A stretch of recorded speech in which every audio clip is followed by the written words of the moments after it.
Assalamualaikum warahmatullahi wabarakatuh. Saya Irma Suryani Caniago, Sarjana Ekonomi. Saya mengucapkan terima kasih kepada Ikatan Keluarga Minang yang telah memberikan saya kesempatan untuk bergabung.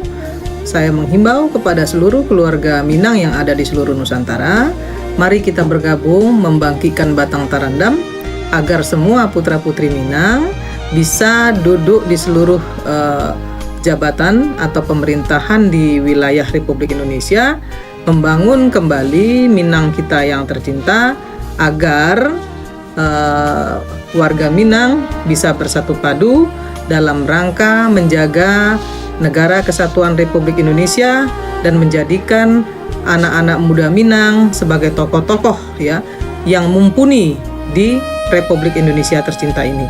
Saya menghimbau kepada seluruh keluarga besar Minang di seluruh Indonesia, mari kita bergabung di IKM. Terima kasih.